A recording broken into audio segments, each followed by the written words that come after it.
Vous êtes-vous déjà demandé pourquoi un film apparemment simple sur une voiture rapide, un hors-la-loi charmeur et un chargement de bière resté si inoubliable jusqu'à aujourd'hui? Smokey and the Bandit n'était pas, en 1977, un film qui cherchait à expliquer longuement ses intentions. Il a simplement mis les gaz et a emporté le public. Burt Reynolds souriait comme si la route lui appartenait. Sally Field apportait un véritable feu à chaque scène. Jerry Reed livrait la bande-son de la liberté et Jackie Gleason transformait un shérif colérique en l'un des personnages comiques les plus bruyants de l'histoire du cinéma. Pourtant, derrière ce film culte, se cache bien plus que des pneus qui crissent et des courses-poursuites sauvages. Sur le plateau, on a improvisé, risqué, aimé, s'est disputé et on a parfois même failli tout perdre. Aujourd'hui, nous découvrons 7 secrets surprenants qui montre pourquoi ce film résonne encore aujourd'hui comme un moteur qui ne s'arrête jamais. 1. Burt Reynolds et Sally Field sont tombés amoureux pendant le tournage. Parfois, on ressent dans un film quelque chose qu'aucune caméra ne peut forcer. Dans Smokey and the Bandit, c'est exactement ce que l'on voyait entre Burt Reynolds et Sally Field. Leurs regards ne semblaient pas fins.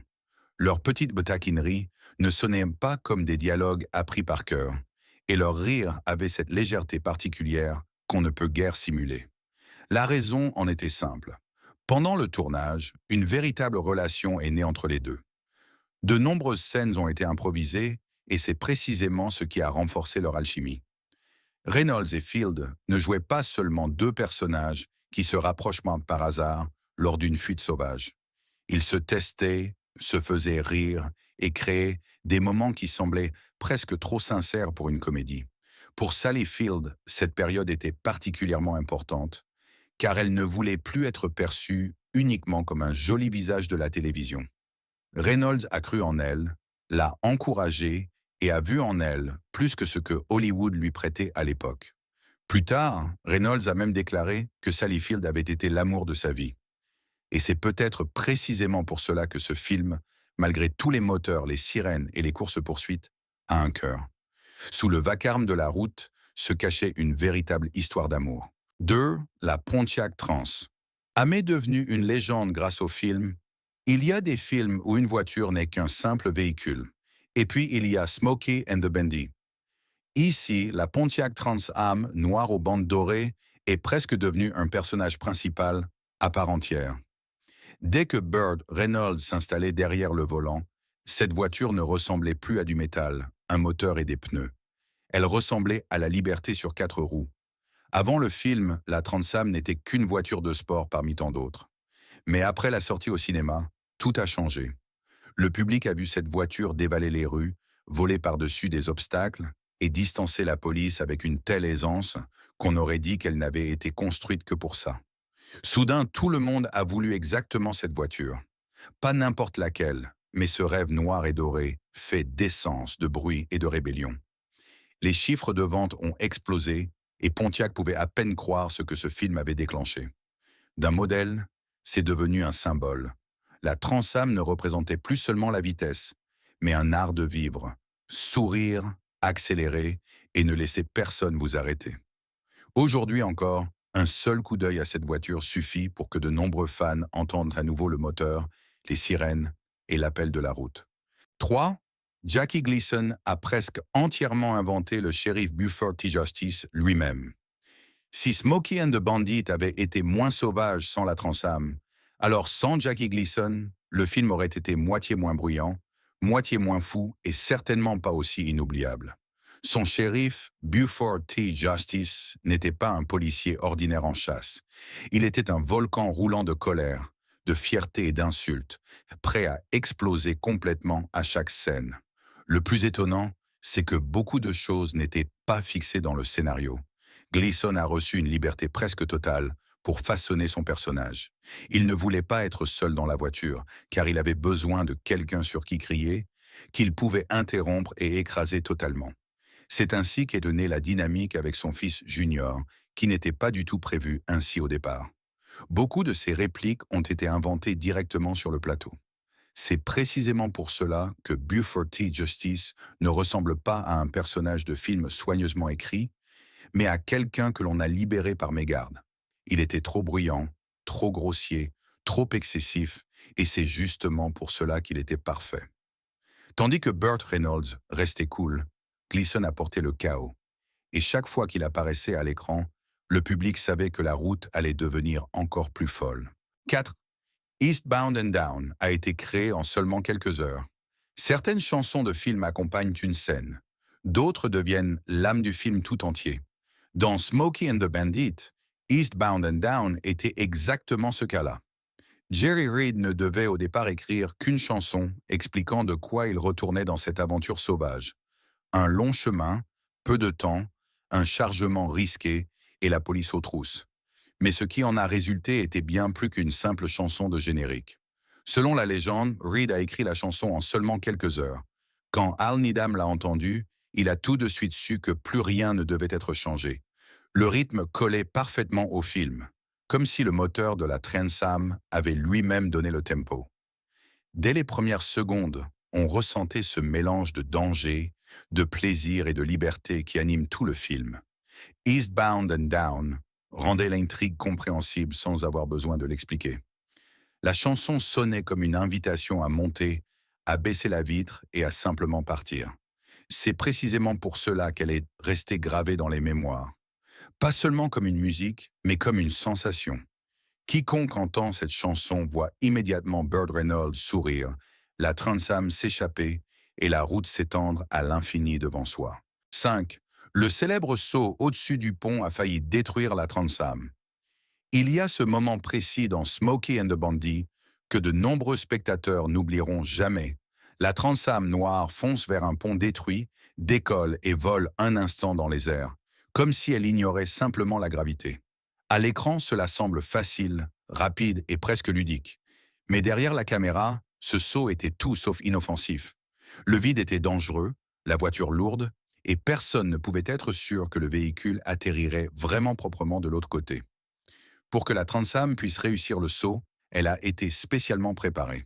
Selon certains rapports, une propulsion supplémentaire a même aidé à propulser la voiture suffisamment loin par-dessus le pont. Pour le public, c'était un moment de cinéma spectaculaire. Pour l'équipe sur le plateau, c'était une expérience risquée avec très peu de marge d'erreur. L'atterrissage a été brutal. L'impact a tellement endommagé la voiture que cette Trans Am n'a plus pu rouler correctement par la suite. Mais c'est précisément ce moment destructeur qui a rendu la scène légendaire. En quelques secondes, le film montrait tout ce qu'il représentait. La vitesse, le risque, la folie et la volonté de tout donner, juste pour que le public retienne son souffle. 6. La contrebande de bière. Core était basé sur une histoire vraie, aussi folle que puisse paraître l'intrigue de Smokey and the Bandit, elle n'était pas simplement inventée. L'idée de transporter un chargement de bière Core à travers les États avait un fondement réel. Dans les années 1970, on ne pouvait pas acheter de la Core partout aux États-Unis. Surtout dans l'Est, cette bière était difficile à obtenir. Et c'est précisément ce qui lui a valu une réputation presque mystérieuse. À l'époque, la Coors devait être transportée de manière particulièrement réfrigérée et n'était vendue officiellement que dans certaines régions. Quiconque voulait l'amener dans des endroits où elle n'était pas disponible se retrouvait rapidement dans une zone grise. Pour certains, ce n'était que quelques caisses de bière. Pour d'autres, c'était un petit acte de rébellion. C'est précisément ce mélange d'interdits, de désir et d'aventure qui a rendu l'idée du film si parfaite. Al Needham a eu l'idée de l'histoire lorsque des bouteilles de Coors ont soudainement disparu de sa chambre d'hôtel pendant un tournage. La raison était presque trop belle pour être vraie. La bière y était si rare que quelqu'un l'avait emportée secrètement. Ce petit incident est devenu une idée de film pleine de vitesse, de charme et de transgression. Le bandit ne courait donc pas seulement après une mission inventée. Il conduisait à travers une véritable légende américaine. 7. Burt Reynolds a gagné plus que tous les autres réunis. Au final, presque aucun détail ne montre mieux à quel point Burt Reynolds était une immense star en 1977. Smokey and the Bandit était certes bruyant, rapide et plein d'idées folles. Mais pour Universal, une chose était claire, sans Reynolds, il n'y avait pas de film. Il n'était pas seulement l'acteur principal. Il était le visage, l'aimant, l'homme pour lequel le public venait au cinéma. C'est pourquoi Reynolds a reçu un cachet colossal d'1 million de dollars.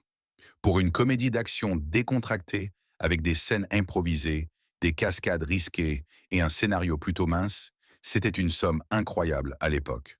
Plus étonnant encore, ces honoraires auraient été supérieurs à ce que le reste de la distribution et de l'équipe gagnaient ensemble. Tandis que les autres improvisaient, se battaient, conduisaient, chantaient et donnaient vie au film.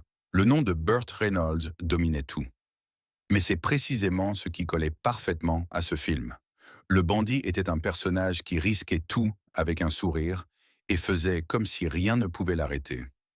Reynolds incarnait ce charisme non seulement devant la caméra, mais aussi derrière. Sa confiance en soi, son charme et son statut de star ont porté le film comme un moteur qui ne bafouille jamais. Et au final, ce pari a été payant. Smokey and the Bandit est devenu l'un des plus grands succès cinématographiques de l'année. Et c'est précisément pourquoi Smokey and the Bandit reste aujourd'hui bien plus qu'une simple comédie rapide des années 70. Le film n'avait pas un scénario parfait, pas une production calme et certainement pas un chemin assuré vers le succès. Mais il avait quelque chose qu'on ne peut pas planifier, un vrai rythme, une véritable alchimie et des personnes prêtes à tout miser sur une seule carte. Burt Reynolds a apporté le charme, Sally Field le cœur, Jerry Reed le son de la route et Jackie Gleason le chaos incontrôlable. Ensemble, ils ont fait d'une histoire simple sur la bière, les voitures et la police un film culte qui donne l'impression qu'il ne ralentira jamais. Vielleicht ist Juno das Geheimnis. Smokey and the Bandit ne cherchait pas à paraître profond. Il voulait rouler, rire, s'échapper et emporter le public. Et parfois, cela suffit pour écrire l'histoire du cinéma. Si vous revoyez ce classique aujourd'hui, ne faites pas seulement attention aux courses-poursuites. Prêtez attention aux petits moments derrière, car c'est là que se cache la véritable raison pour laquelle ce film vit encore aujourd'hui.